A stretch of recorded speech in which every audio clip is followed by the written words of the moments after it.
Shalom, hari ini kita akan renungkan 2 Korintus pasal 6. Teksnya ayat 1 sampai 10 dan sudah dibagi 3 paragraf. Paragraf yang pertama ayat 1 sampai 2. Menurut Paulus, waktu ini adalah waktu perkenanan itu, hari ini adalah hari penyelamatan itu. Paragraf yang kedua ayat 3 sampai 7. Paulus hidup sebagai rasul dengan usaha tidak memberi sebab orang tersantung.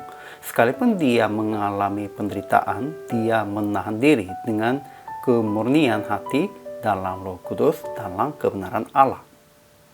Paragraf yang ketiga, ayat 8 sampai 10. Sekalipun orang-orang dunia menganggapnya salah tentang Paulus, dia tetap hidup sebagai yang dipercayai. Kesimpulannya, Paulus berkata bahwa jangan membuang sia-sia kasih karunia Allah. Juga berkata sesungguhnya waktu ini adalah waktu perkenanan itu, hari ini adalah hari penyelamatan itu. Kalau kita melayani untuk berdamai dengan Tuhan dan manusia melalui Injil, waktu itu adalah hari penyelamatan. Paulus hidup sebagai rasul dengan usaha tidak memberi sebab orang tersantung. Sekalipun dia mengalami penderitaan, kesesakan, kesukaran dalam menanggung dera, dalam penjara dan kerusuhan, namun dia menahan diri dengan kemurnian hati, pengetahuan, kesabaran, dan kemurahan hati dalam Roh Kudus, dalam pemberitaan kebenaran dan kuasaan Allah. Sekalipun orang-orang dunia menganggapnya sebagai penipu, orang yang tidak dikenal, orang yang nyaris mati, orang yang dihajar, orang berduka cita, orang tak bermilik. Namun Paulus hidup sebagai orang dipercayai, yang terkenal, yang hidup, yang senantiasa berduka cita, dan yang memiliki segala sesuatu. Ajaran tentang Allah. Pertama, Allah berfirman, pada waktu aku berkenan, aku akan mendengarkan engkau. Dan pada hari aku menyelamatkan, aku akan menolong engkau. Kedua, Tuhan memberi kekuasaannya dengan pemberitaan kebenaran.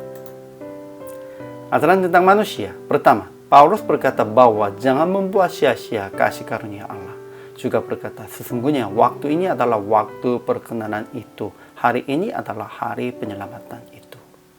Kedua, Paulus hidup sebagai rasul dengan usaha tidak memberi sebab orang tersantung. Sekalipun dia mengalami penderitaan, kesesakan, kesukaran dalam menanggung dera, dalam penjara dan kerusuhan, namun dia menahan diri dengan kemurnian hati, pengetahuan, kesabaran, dan kemurahan hati dalam Roh Kudus, dalam pemberitaan kebenaran dan kekuasaan Allah. Ketiga, sekalipun orang-orang dunia menganggapnya sebagai penipu, orang yang tidak dikenal, orang yang nyaris mati, orang yang dihajar, orang bersuka cita, orang tak bermilik, namun Paulus hidup sebagai yang dipercayai, yang terkenal, yang hidup, yang senantiasa bersuka cita, dan yang memiliki segala sesuatu. Aplikasinya, ingat, sekarang waktu ini adalah waktu perkenanan, jadi mengajar akan menanti-nantikan keselamatan Tuhan. Kedua, jangan memberi sebab orang tersantung, tetap menahan diri dengan kemurnian hati. Ketiga, hiduplah sebagai orang yang memiliki segala sesuatu.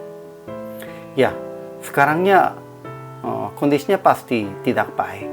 Ya, banyak kesulitannya ada. Ya, bahkan dalam kondisi COVID-19 memang semuanya susah. Namun karena waktunya susah, sekarangnya waktu berkenanan. Waktu menanti-nantikan keselamatan Tuhan. Karena semua orangnya menanti-nantikan keselamatan Tuhan. Semua orangnya menanti-nantikan perkenanan Tuhan. Ya, sehingga kita harus percaya ini. Tuhan akan berkenan. Tuhan akan menyelamatkan kita. Dan hiduplah sebagai orang yang memiliki segala sesuatu. Jadi PR praktiknya, hiduplah sebagai orang yang memiliki segala sesuatu dengan membagi keperluan kepada orang-orang miskin. Kita bisa membagi keperluan kepada orang-orang miskin. Memang betul, tidak cukup, ada banyak kekurangan. Namun kita harus berpikirnya, ya, saya orang yang memiliki segala sesuatu. Karena segala sesuatunya dari Tuhan, dari Allah, dari Bapa kita. Dan kalau kita membagi keperluan kepada orang-orang miskin, Tuhan pasti akan mencukupi kita dan mereka juga. Inilah kasih karunia Tuhan. Hari ini juga, selamat melayani. Tuhan Yesus memberkati.